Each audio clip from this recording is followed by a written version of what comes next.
En la sesión de hoy presenta su trabajo uno de nuestros académicos, experto en genealogía y heráldica, que es Alfonso Porras de la Puente. Digo que es experto, puesto que ya le viene de tradición por su padre dedicarse a esta especialidad, de tal manera que fue una pieza fundamental cuando estuvo creado el Instituto de Estudios Heráldicos y Genealógicos de la Real Academia de Córdoba.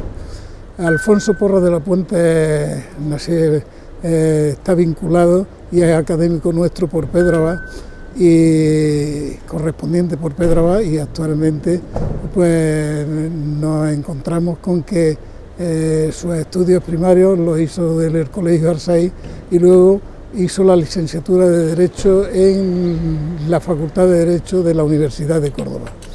De ahí que se colegiara como abogado no ejerciente en el Colegio de Abogados de Córdoba, y se haya dedicado exclusivamente en los últimos tiempos pues bueno, a gestionar las propiedades que tiene, y al mismo tiempo pues está vinculado a la academia, aportando naturalmente su experiencia y sus trabajos a la misma.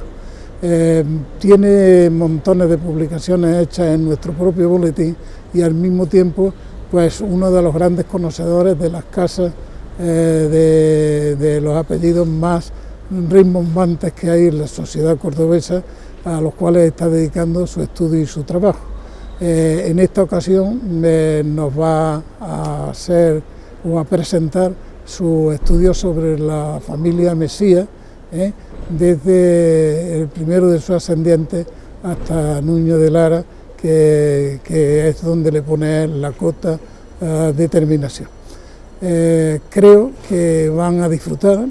Los estudios heráldicos y genealógicos no son hoy proclives a que haya una publicística abundante, pero creo que nada más que los trabajos que tiene acumulados en su repositorio son dignos de darlos a conocer, al mismo tiempo, sobre todo para el conocimiento de la sociedad cordobesa, y una aportación más, porque tenemos la suerte de contar con este especialista realmente importante en nuestra corporación.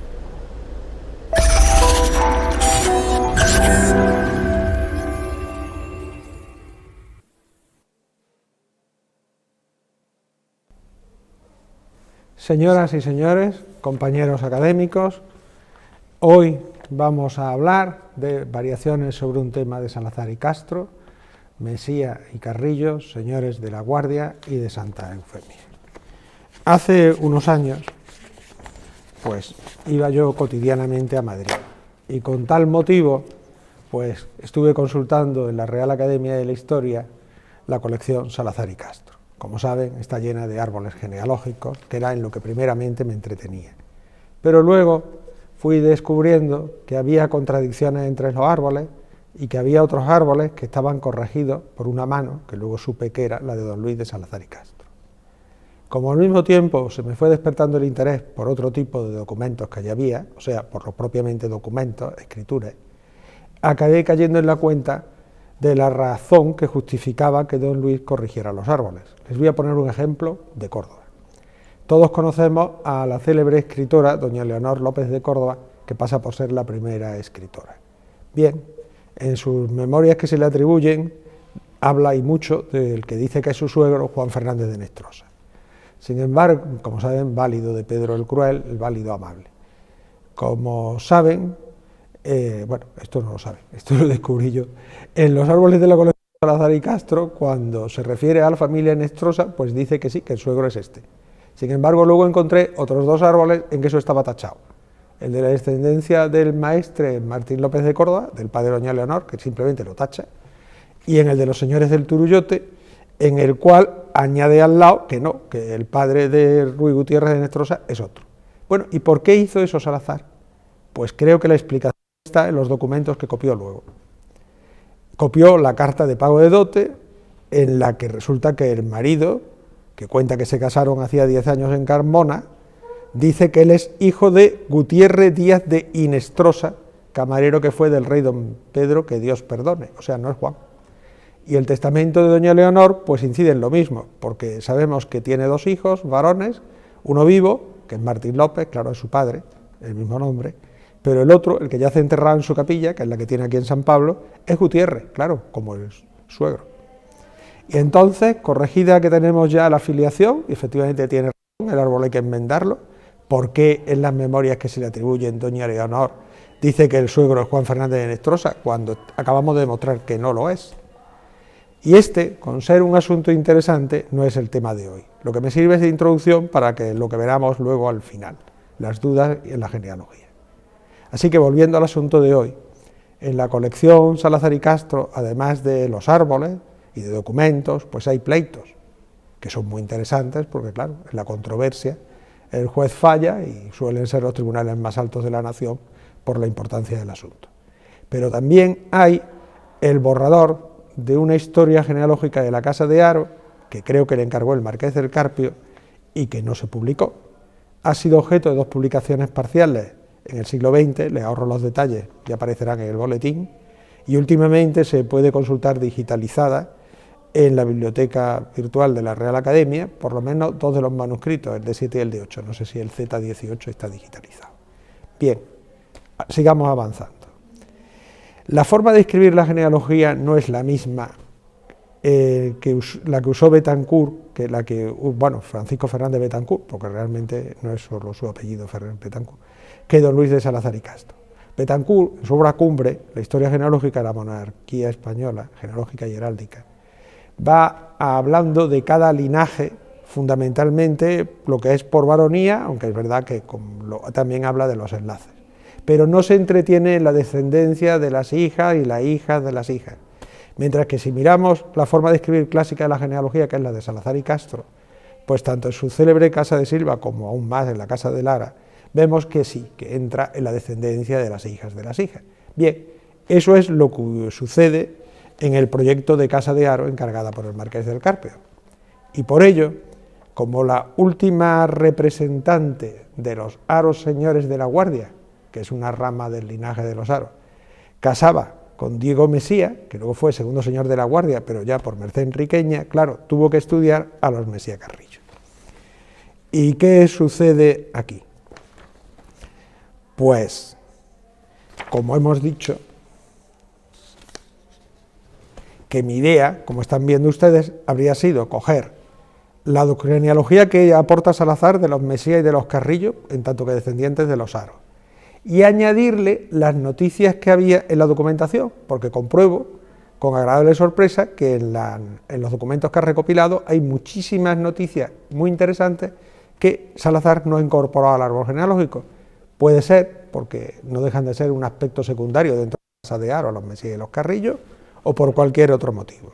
Y cuando yo ya me veía feliz, porque ya había unido todo, me asaltó una gran duda. Siendo Salazar el inmenso erudito que es, que investiga casi cualquier familia con una cantidad de documentos sorprendentes, para trazar con gran documentación esta descendencia, hay documentos que faltan, documentos que en un principio sí que deberían estar en el archivo de los Marqueses de la Guardia, y yo puedo acabar dando noticias en base solo a la colección Salazar, de familias incluso que enlazan o que tienen relación, y sin embargo me faltan documentos precisamente de los Mesías descendientes. Entremos concretamente en el asunto. Del primer señor de la Guardia entre los Mesías, que sería el padre del casado con la Haro, de Ruy González Mesías, conocido como Bocache, sabemos seguro que hizo testamento, lo cuenta su nieto, el tercer señor de Santa Eufemia. Tenía un capital tremendo, porque aparte del propio señorío de la Guardia en Jaén, sabemos que tenía seguro grandes dehesas en Extremadura. Bueno, pues el testamento no está, pero tampoco está el inventario ni la adjudicación de los bienes. De su mujer, una hija de los primeros señores de Aguilar entre los Fernández de Córdoba, sabemos que es dueña de la dehesa de Ribera y la Torre de las Cabras ahí en Alcolea, que también tiene unas casas importantes en la collación de San Nicolás de la Villa, pero además, estando casada con quien estuvo y habiendo este señor obtenido el patrimonio que obtuvo, pues cabe la posibilidad de que ahí hubiera bienes gananciales, salvo que se hubiera interpretado como pecunio quasi castrense, pero lo cierto es que de su mujer sí que tenemos el inventario, perdón, falso del testamento, pero no tenemos ni el inventario ni la adjudicación. Pero es que si damos el salto a la siguiente generación, al casado con la Baeza Haro, de Diego Mesía, no está el testamento, y es evidente que heredó a su padre, aunque no a su madre, porque es verdad que su madre sobrevive, y tampoco está la adjudicación. Claro, son documentos importantes que además estaban referidos a un patrimonio importantísimo. Y sí, lo que copia Salazar, aparte de un relato de la crónica real que nos explica cómo lo capturan los árabes, los moros, y luego lo rescatan, pues tenemos la dispensa de matrimonio con doña María García de Baeza, que es muy interesante porque habla, delucida bien la genealogía, y habla de cómo quedó ella desamparada porque a su padre le habían quitado la guardia, porque primero era leal a Pedro el Cruel, luego volvió a Enrique II, consigue su suegro, el señor Aguilar, que le devuelvan el señorío, pero luego vuelve a ser leal a don Pedro y efectivamente lo pierde. Bueno, pues la dispensa, y luego escribe Salazar, nos cuenta esto, inmejorablemente, como es lógico, pero de doña María García de Baeza no tenemos el testamento, pero no es que no tengamos el testamento, es que si nos metemos en su familia, y estos son Haro, aquí les enseño el árbol de la rama de los señores de la Guardia, aquí tendríamos a doña María y sus inmediatos antepasados, y los más lejanos en este otro. Bueno, pues si nos metemos en el árbol de los Haro, resulta que no tenemos nada de su padre, ni de su madre, que era hija de los señores de Aguilar, o sea que era un patrimonio importante, pero es que tampoco tenemos nada de sus abuelos paternos, y para encontrar algo nos tenemos que llegar al testamento del bisabuelo paterno, desde luego todo un personaje, don López Ruiz de Baeza, un documento importante que por cierto vincula a la Guardia, y que sí, que está muy bien, pero aquí quizás la explicación sea la confiscación. Habida cuenta que estos señores pues fue leal a don Pedro, a lo mejor junto con los bienes se perdió todo el archivo de los señores de la Guardia. Y ahora vayamos a otro aspecto de esta cuestión. Sigamos avanzando. ¿Por qué esta ausencia de testamentos y de adjudicaciones? ¿Por qué esta falta de dotes y de demás documentos? Bueno, una primera explicación, visto cómo se va desarrollando la genealogía en momentos posteriores, sería que salieron bienes del mayorazgo y que esos documentos hicieron como de título de propiedad de esas importantes fincas que van saliendo. Pero quizás parte de la explicación, o hasta qué punto no sé, esté en que a lo mejor sí que existían todavía los documentos, pero decían cosas que podían perturbar la pacífica posesión de los que en aquel momento estaban disfrutando los bienes. Me refiero a disponer de bienes de mayorazgo para dotar a la hija y a los segundones. Modernamente se suele dividir la nobleza en tres partes: alta, media y baja. En realidad yo creo que entre un grande de España de primera clase y antigüedad y un escribano, artesano o mercader, que a esto los insacula y los empadrona el Ayuntamiento de Córdoba como Hidalgo, pues habría que marcar más conjuntos intermedios. Pero ahora me voy a ir por otra diferencia fundamental. No es igual la situación de los hijos. En el escalón más alto habría que situar al primogénito, al sucesor. Desde luego en otro están sus hermanas, y desde luego abajo, en ese mismo nivel familiar, debajo están los hijos varones segundones. Comparten no ya el linaje, comparten la misma sangre, pero la riqueza de los mayorazgos y de haberlos los títulos nobiliarios marcan una diferencia grande. Y creo que aquí esta diferencia choca a los padres que quieren a sus hijos y que no quieren que los menores queden desvalidos habiendo bienes tan abundantes. Y eso es precisamente lo que hace el séptimo señor de la Guardia. Y aquí debemos verlo en el siguiente árbol genealógico, que es este. Este es el árbol de los señores, este no es. En este árbol vemos de lo que voy a ocuparme ahora mismo. O sea, que el séptimo señor de Santofimia, que era Gonzalo Mesía Carrillo, que se había casado con su prima, para Ruano no es la prima, pero el que se equivoca es Ruano. Salazar demuestra que eso no es así, que sí que es su prima. Doña Inés Mesía de Guzmán, señora de la Guardia, pues claro, tenían un patrimonio importante, tenían un hijo varón legítimo nada más, pero tenían hijas a las que querían casar bien. y para casarlas bien lo que deciden es recurrir a las espléndidas dehesas que tiene la señora de la Guardia en Extremadura, vinculada en cualquier caso, si no ya de antes, por su padre, o sea, por el suegro Gonzalo Mesías, y se las van dando de dote a las hijas, lo cual evidentemente va totalmente en contra de lo previsto por la legislación. El caso, podríamos decir, más flagrante es que dispone de la misma villa de la Guardia. Se la da de dote a su hija Mencía de Guzmán, cuando la está casando con Federico Osorio, hijo de los marqueses de Astorga, que además es señor de Villarín y de los derechos de Jódar. Claro, protesta el hijo mayor y al final consiguen un acuerdo en el que sí, le va a devolver la Guardia, pero el mayor tiene que aceptar que le dé la dehesa de Pesquero Verde, que también está vinculada.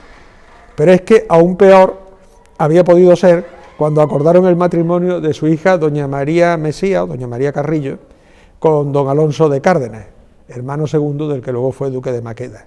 Pues salvo que Salazar se haya equivocado copiando, y no lo creo, le habían prometido una dote que rentara nada menos que 600.000 maravedís al año, lo que es una cantidad tremenda para la época. Y para el objeto graban los heredamientos y dehesas de Madroñiz, como saben, la Sierra de Córdoba, de Guadaxira, y además la mejoran en tercio y quinto. Este matrimonio no tiene efecto porque se muere el novio, pero cuando la casan con un hermano del que luego sería marqués de Comares, o sea, con hijo del alcaide de los Donceles, con Pedro Fernández de Córdoba, pues le dan dote de 2,5 millones pero de maravedíes, la garra son 200.000, pero eso lo aporta el novio. Pero es que además la madre al testar dice que también le ha dado la dehesa de Albalá. Bueno, todo esto, al final, pues el acuerdo que quiere llegar el padre con el hijo mayor es que va a vincular las grandes dehesas de Ribera y de Madroñiz, también todas las dehesas que ha desmontado en Santa Eufimia, y que el otro acepte que está disponiendo de bienes. Llega un acuerdo en Córdoba, el 25 de agosto de 1501, que copia Salazar y que yo incorporo, y lo realmente importante desde un punto de vista jurídico creo que es que consigue que el rey, en este caso son los reyes católicos, lo confirman en Granada el 12 de octubre de 1501.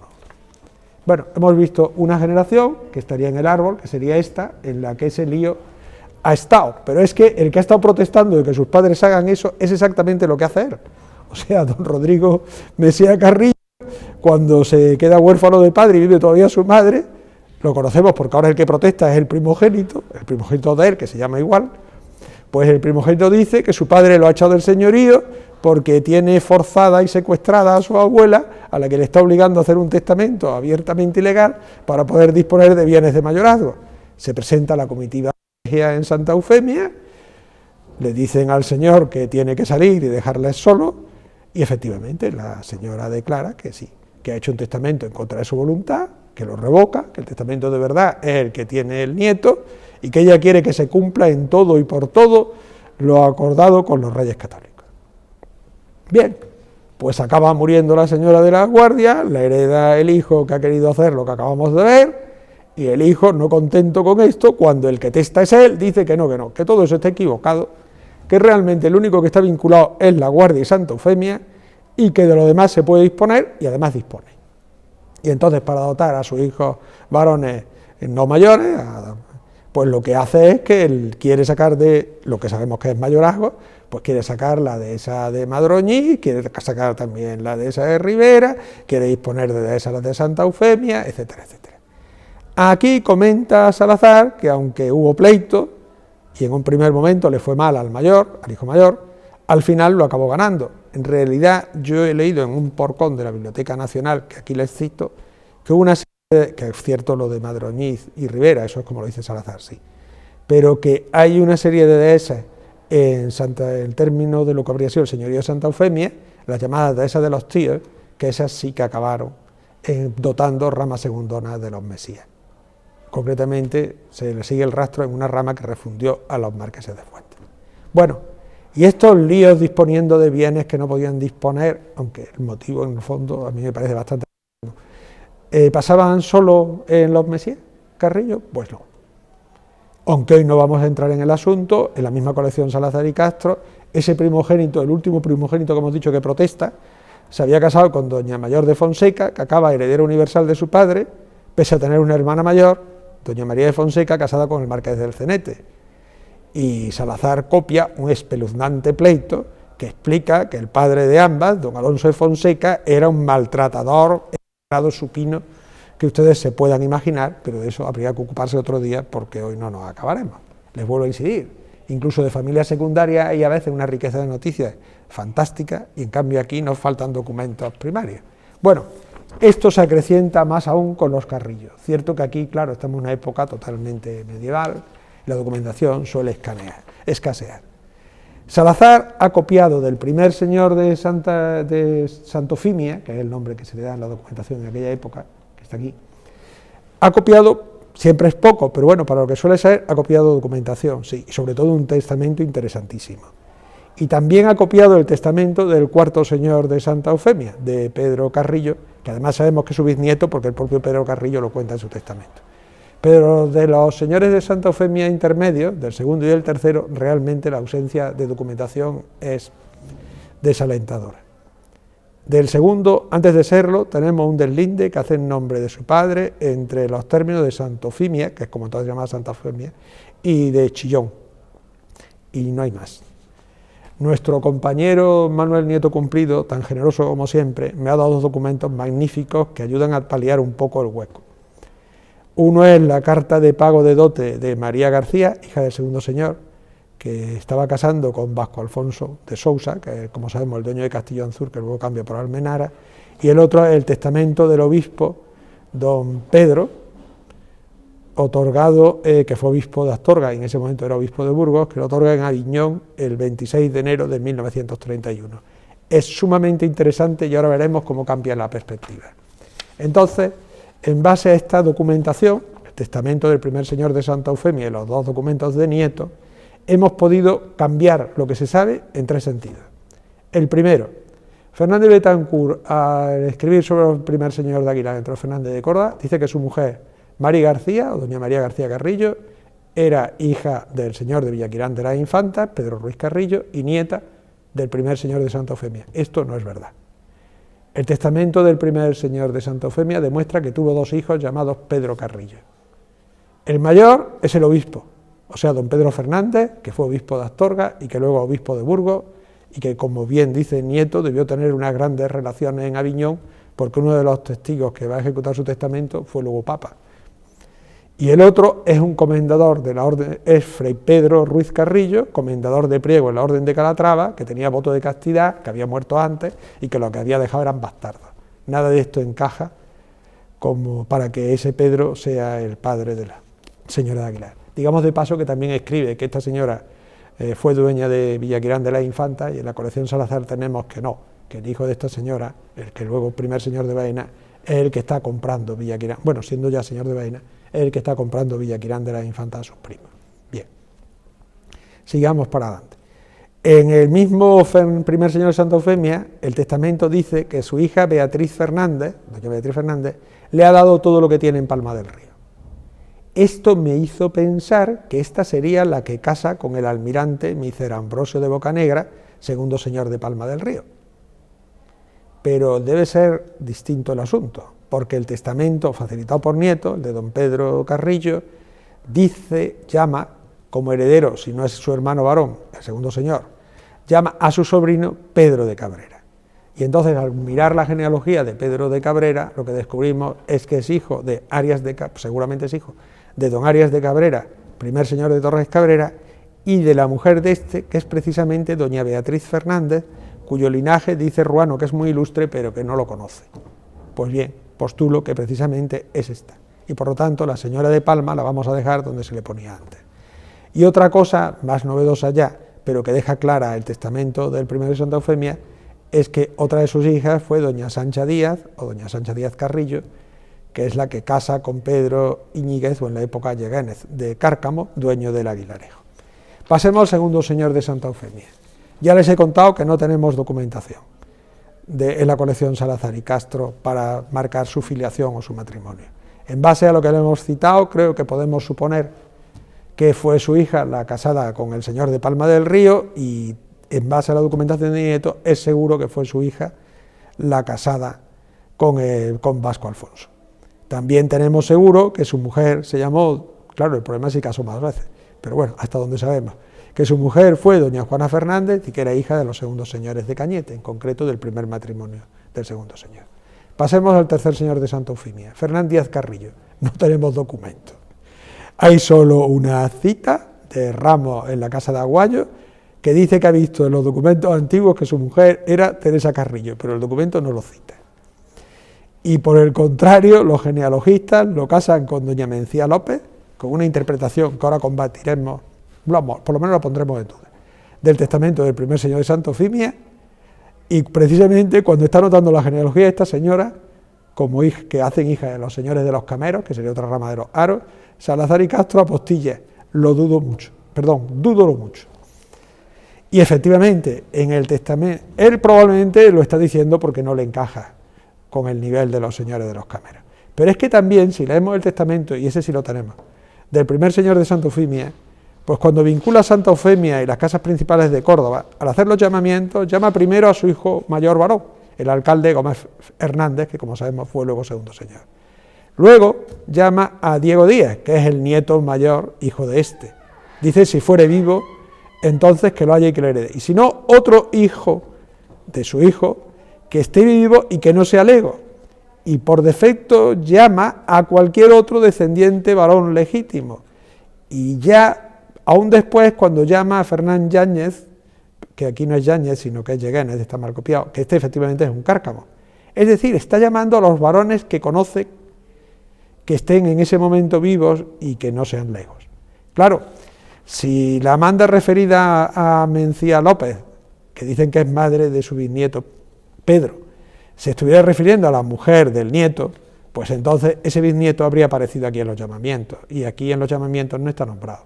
Aquí pasa a un cárcamo que no, con lo cual he pensado que puede ser un matrimonio primero de un cárcamo del que no teníamos otro rastro, del que habría nacido un hijo, que luego Cárcamo se vuelva a casar. Pero en cualquier caso, bueno, es un tema abierto. Pero el problema, y acabemos sembrando la duda al final, porque esto es todo un poco una conjetura, viene cuando en el propio testamento empieza a nombrar a sus parientes Pedro Carrillo, el cuarto señor de Santa Eufemia. En el testamento hay una parte que está clara, si lo queremos ver, porque yo creo que es bastante evidente. Ha casado muy bien a la única hija que ha tenido el segundo matrimonio, aunque tiene varias hijas del primero, entre otras la que le va a heredar, y entonces le quiere dejar todo lo que puede, y al dejarle todo lo que puede, pues nos cuenta que la dote de su primera mujer no era tanto como él había escriturado, que si eso no fuera cierto él se quedaría pobre, que muchos de sus bienes no tienen que entrar en la legítima porque es pecunio cuasi castrense, que lo ha gastado él sirviendo a los reyes, y lo detalla y lo explica. Yo creo que en el fondo su conciencia pues puede estar también que, claro, él ha conseguido del rey que el señorío de Santa Eufemia y el mayorazgo lo puedan heredar las mujeres. Y claro, a la hija mayor, en ese caso, pues de no heredar el mayorazgo, la ha hecho inmensamente rica porque va a heredar el mayorazgo. Así que si la perjudica un poco, pues tampoco le está haciendo tanto daño. Bueno, esto es una parte que creo que se deduce claramente del testamento. Pero lo que le voy a contar ahora, que también está claro, nos echa para abajo lo que pensábamos. Está nombrando a sus parientes Fernández de Córdoba. Y si los parentescos vinieran por donde sabemos, o sea, por la hija de los segundos señores de Cañete, y sería lo que pongo en este árbol, pues en ese caso el parentesco no encaja. Y cuando dice que va a dejar bienes,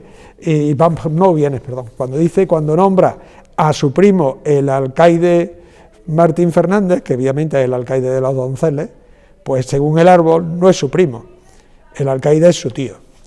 Pero es que cuando habla de su yerno, Diego Fernández, hijo del alguacil mayor Pedro Fernández, el alguacil mayor Pedro Fernández le está llamando su sobrino y según el árbol no es su sobrino, es su primo, y además el padre de este, pues, y claro, resulta que el parentesco es coherente en el árbol de los Fernández de Córdoba, pero no es coherente con lo que sabemos.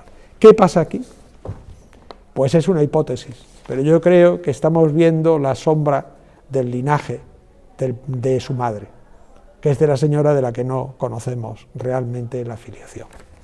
En definitiva, señores, que el tema es casi inaguantable, y voy a terminar con una metáfora. En estas épocas remotas, con poca documentación, los amigos de la historia genealógica nos movemos como de noche por un campo que creíamos conocer, iluminados solo por estrellas y luna, que se tapan y descubren con las nubes, de las que a veces se desprende un rayo que ilumina el paisaje, pero hubiera sido mucho más seguro haber conocido los hechos, haberlos vivido con la claridad del sol.